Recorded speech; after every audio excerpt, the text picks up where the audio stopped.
il a dit aux compagnons, quelques heures avant son décès, passez mon salam à tous ceux qui viendront après moi, qui croiront en moi, sans ne m'avoir jamais vu. C'est pas Non. puissant? Ouais, mais toi, tu penses quoi justement des personnes, et nous on le voit quand on va sur place, des personnes qui font des actes des fois blâmables sur place, dans des endroits qui sont quand même sacrés. C'est-à-dire que tu arrives des fois à côté de la tombe du prophète alayhi salatu wassalam, tu vois des fois des actes de shirk. Justement, qu'est-ce que c'est dû à quoi déjà?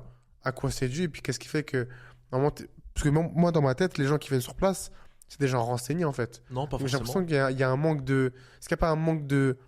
Pas de science, mais Il y a de l'ignorance partout. Ouais, voilà, une grosse Partout, ignorance. partout, il y a de l'ignorance, partout. Et c'est pas forcément que tu vas là-bas que c'est que tu as un minimum de science, pas du tout, au contraire, parce que c'est le début du cheminement. Tu pars là-bas pour te reconnecter. Déjà, on part chez le prophète al-Islam, on sait Ah, même mais pas c'est c'est pour qui ça. le prophète al-Islam. Là, si je te pose la question, qui est-il le prophète al-Islam? C'est qui? Là, c'est une Ah, non, question non. standard, c'est qui? Ouais.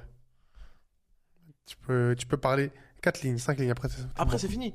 Et on va parler de quoi? On va parler de son prénom, le prénom de son père, son arbre généalogique, sa date de naissance, Si t'es bon, sa couleur préférée, allez, ça y si est. t'es bon. Ouais, Ouais. et même, ils vont aller le nombre d'enfants qu'il a eu, le nombre de ceci, le nombre de cela. Il a vécu combien de temps? Mais ça, c'est des chiffres.